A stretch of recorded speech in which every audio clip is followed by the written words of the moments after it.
What are your top strengths as an INFJ? More specifically, what are your top strengths as they relate to introverted intuition, or NI?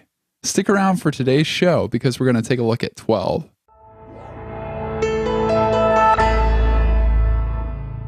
First and foremost, you as an INFJ are a learner. It doesn't matter whether you like to read books, listen to podcasts, watch videos on YouTube. It doesn't matter how it happens. The fact stands true that INFJs just love to learn. In fact, the opposite is true. If they have to do the same thing every day without much novelty or without the chance to learn a new skill, they'll probably get bored and frustrated. So to be at your best, you need to be learning and acquiring new information and understanding the world better. And learning is something that you do really well.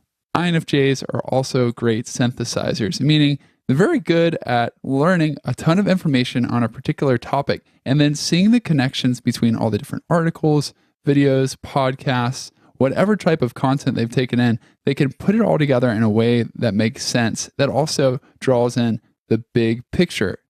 On the other hand, they're also really good at distilling the most important points of that body of information. They can break it down to its key insights as well. I've never met an INFJ who didn't enjoy creating and didn't make time for it on a regular basis, or at least want to. The ways INFJs create vary widely. Some enjoy music, some enjoy working with paint or clay, still others enjoy writing or developing more efficient organizational systems. But the fact remains that INFJs love to create. They have this creativity bound up in their personality that they must let loose, and it often flows out of all of their learning and their observations. INFJs are wired to see the future. Unlike the majority of the population, which tends to focus on the past or present, they can pretty vividly figure out what could be or what's probably going to be just by connecting all of their observations and learnings and discussions with other people. They're also really good at seeing the implications of someone's habits and patterns and decisions. After giving it a little bit of thought, they have a good idea of how it's going to play out in the future.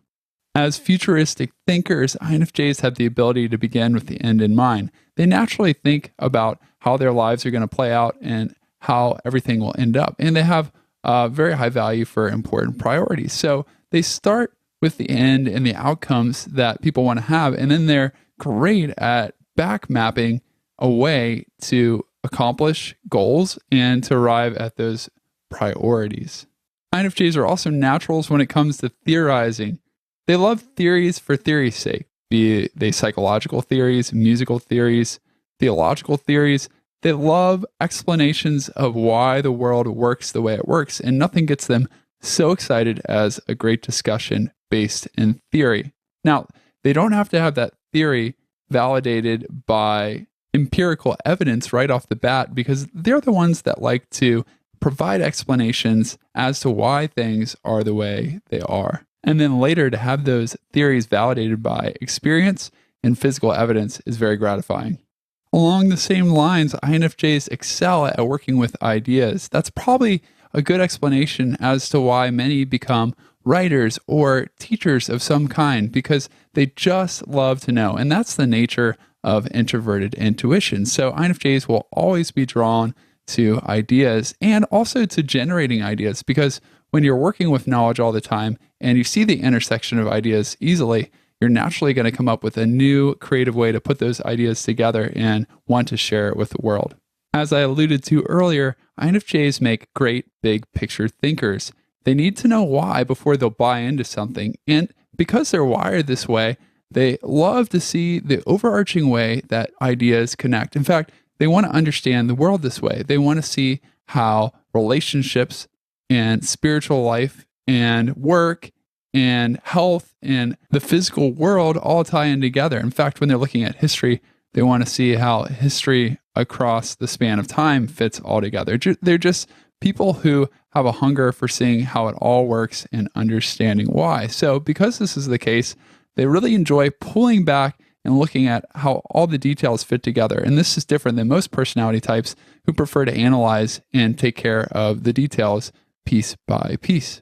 You might be starting to detect a theme here, but INFJs are wired to think. And another type of thinking they do really well is metacognitive thinking, or thinking about their own thinking. So all personality types have a preponderance of energy for one activity over another. For instance, ISTPs have a lot of physical energy, and ESTJs have a lot of energy for management. But INFJs have a ton of energy for thinking and deep thinking, and they even spend a lot of time in introspection or even thinking about their own thoughts. So they can almost look at their minds as if they're not in their body, for essence, and really think about where they're going and why they're doing what they're doing, and analyze their thoughts way more than most other personality types would tend to do.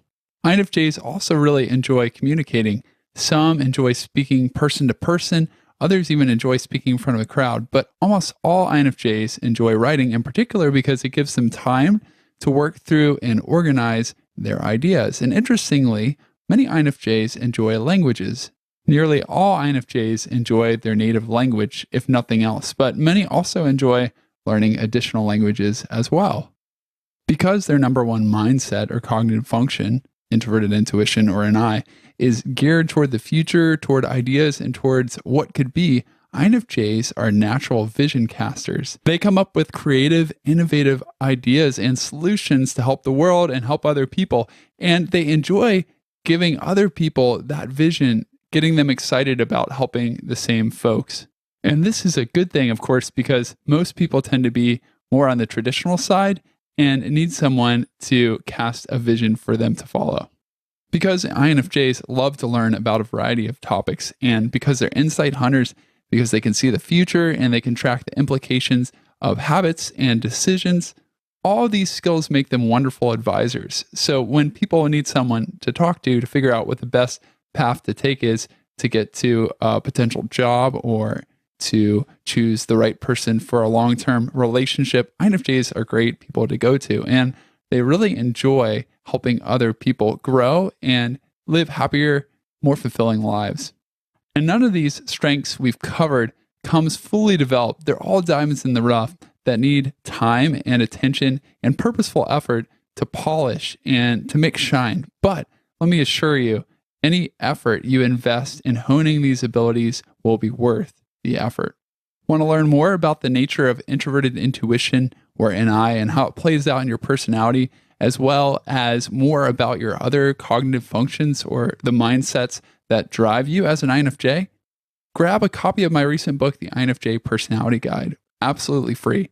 You can get a copy by texting the letters INFJ to the number 444999, or you can get a copy by visiting ispeakpeople.com/INFJ-personality-guide, and I will put a link to that page in the description below this video. Thank you so much for checking out this video. I hope that it served you and that you found it helpful. If you haven't yet subscribed to the channel, I encourage you to do that. I'm putting out new content each and every week for INFJs just like you. I look forward to seeing you on the next video.